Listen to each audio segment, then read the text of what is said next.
I'm grateful for those of you who tuned in or will tune in into our service today. Cheryl and I know that we are bountifully blessed to be part of this church family and blessed to be able to participate in supporting the church however we can. As I mentioned, you're going to need those Bibles, so please get those out. Now, to pick up on what Bob Gilbert taught us last week, we have been empowered by the leadership of Jason Grimes to carry on. Not only through the time spanning his departure to the welcome of a new preacher, but also beyond the change. Through the ECC studies, mission work, children and adult education, confirmation classes, and the numerous church activities we still have. We are well positioned to continue as strong disciples and a strong church. We are behaving like a strong church to this very day, despite COVID, despite the shutdowns, the meeting restrictions, the church restrictions. The face masks and the sanitizers were still on the front lines of our church and community. I hope you've read the latest bridge builder that Esther put on the streets. What we could do, we did do. While we couldn't get together and host a James's farewell in the traditional and absolutely delicious Presbyterian potluck, we instead held a Zoom session to give voice to our appreciations, our blessings, and our sorrow in their departure. Okay, Zoom is not as good as a big old hug or a belly full of home-baked bread rolls, but all of our spirits were lifted, as were theirs. We actually had a confirmation service in December, during the pandemic. This is the first time in what, 9-10 years? Is that about right? That we had enough hard-driving youth that were ready to take their faith to a new level and step into a commitment that would take them into an eternity. The cross they built still stands. Their parents, their mentors, their faith, all remain despite the setbacks that COVID threw at us. Christmas happened. It was not canceled. The Advent services took place either here in the church or on the internet. Hymns were still sung. The message was still conveyed. And candles were lit across the county. The Journey to Bethlehem Christmas program was absolutely outstanding. Donna and Sid Lotz, Jason White, Jason Bunn, and a host of people I could not see in the dark made that pageant resonate deep. And what's really neat about this is how the core of our church's future, the young parents and their children, stood in the gap to keep our traditions alive. These are our hopes and dreams for the future when masks and restrictions no longer plague us. We saw the challenge. We saw what we had. We got to work in the church. But we didn't stop there.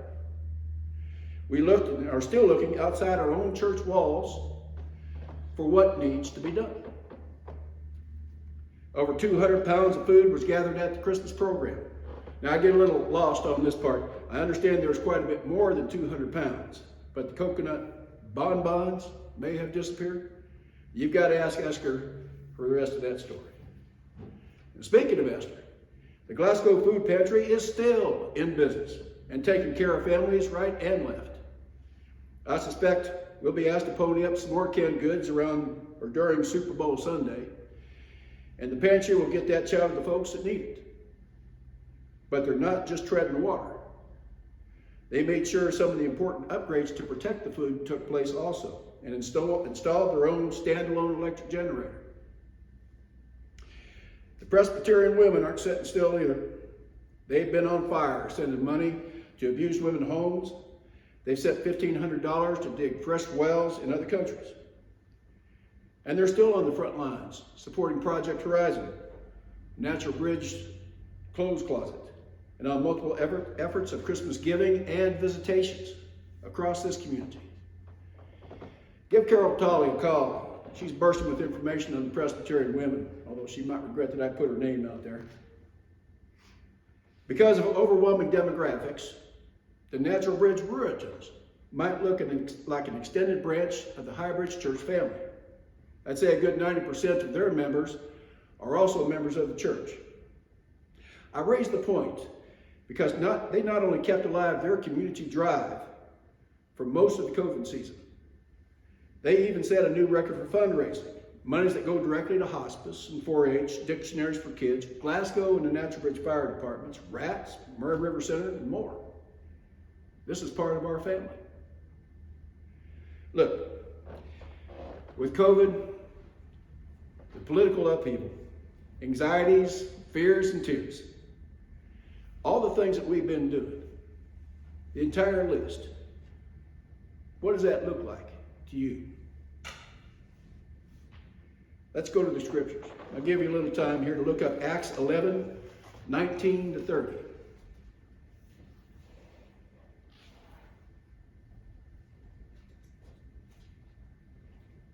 Acts 11, 19 to 30. Now, Barnabas and Saul are at Antioch, is what this is. A little bit more. Now, those who were scattered after the persecution that arose over Stephen traveled as far as Phoenicia, Cyprus, and Antioch, preaching the word to no one but the Jews only.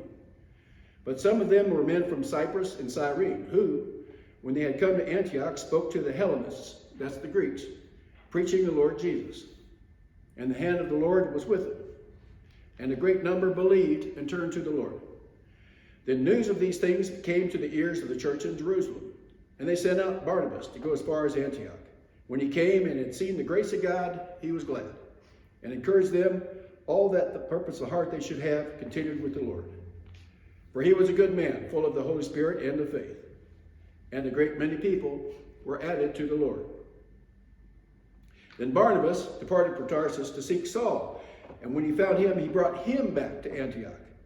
So it was that for a whole year they were assembled with the church and taught a great many people. And the disciples were first called Christians in Antioch. Here's the hard point. And in those days, prophets came from Jerusalem to Antioch. Then one of them, named Agabus, stood up and showed by the Spirit that there was going to be a great famine throughout all the world, which also happened in the days of Claudius Caesar. Then the disciples, each according to his ability, determined to send relief to the brethren dwelling in Judea. I'll read that again. And the disciples, each according to his ability, determined to send relief to the brethren dwelling in Judea. This they also did and sent it to the elders by the hands of Barnabas and Saul. Now here's the deal. To quote N.T. Wright, never before in world history had a multicultural group in one city felt under any fraternal obligation to a monocultural group in a city 300 miles away. That's what Christianity brought to the fight. Persecutions were underway. Communication difficulties were far worse than what we're going through. A famine was on the way. And these folks still witness, pray, and feed others. What does that look like? It looks like a church. And the church doesn't just stop with food and money. Wright pointed out that we Christians have a history of taking point during plagues as well. The early church in Rome during the plagues of the 170s and 250s AD waded out into the communities, the infected communities, to heal, to pray, and in some cases to die in support of their neighbor. The Emperor Julian, who tried to get rid of Christians and Christianity, complained that the Christians were much better at looking after the sick, and for that matter the poor, than the Roman pagan organizations. That's what a church looks like. So you remember last week when Bob reminded us of Jason Grimes encouraging you, to make some soup and take it to someone you wouldn't normally take it to. It doesn't have to be soup, by the way. It could be pies. And if you want a pie recipe, I'll talk to you. This is more than a feel-good exercise. This is a witness of what Christians do. A witness. And food, if you didn't know this already, is a great conversation starter. Well, let's turn to the scriptures again. This will be James chapter 2. James chapter 2, verses 14 and 16. I'll give you a moment to look that up. It's right before Revelations, in that area. James chapter 2, 14 and 16.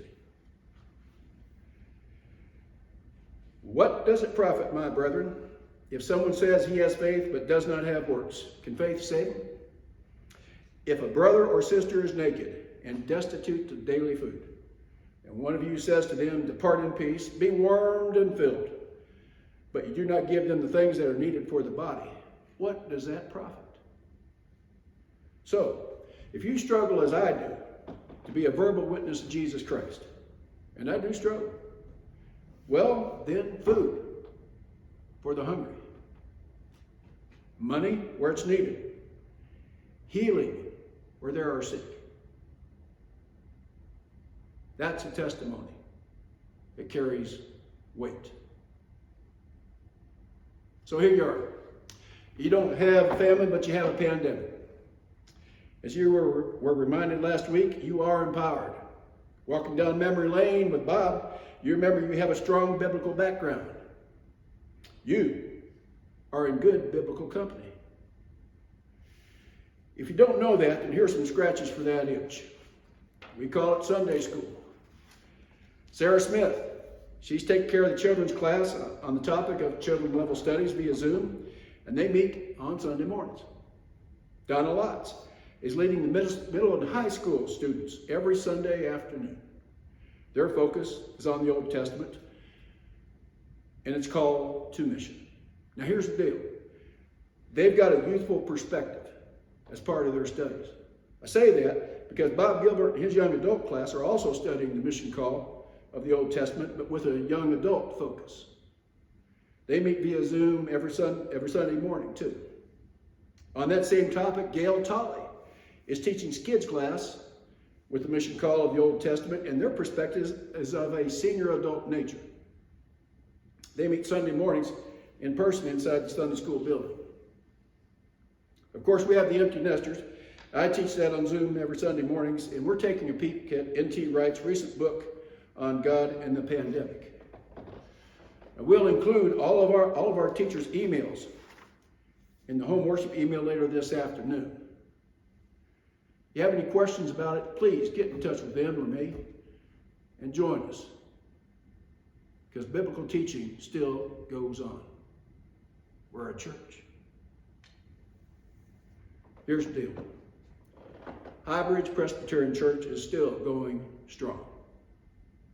COVID may have diminished our physical presence, but we certainly are, but not our spiritual. We're still growing, we're helping, and we're praying for ourselves and the community.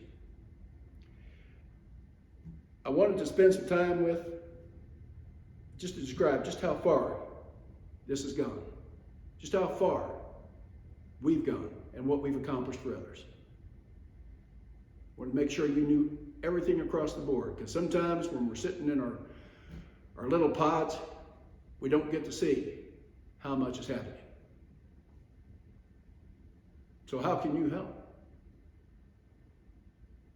How can you safely take point in your calling?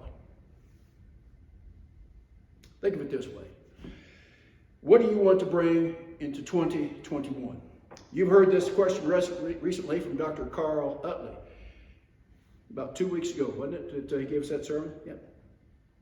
And if these opportunities, the children's programs, the food pantry, what the Presbyterian women are doing, Sunday school, the leadership opportunities, if they look like a shopping list for your faith, fulfilled, well, that's what a church looks like.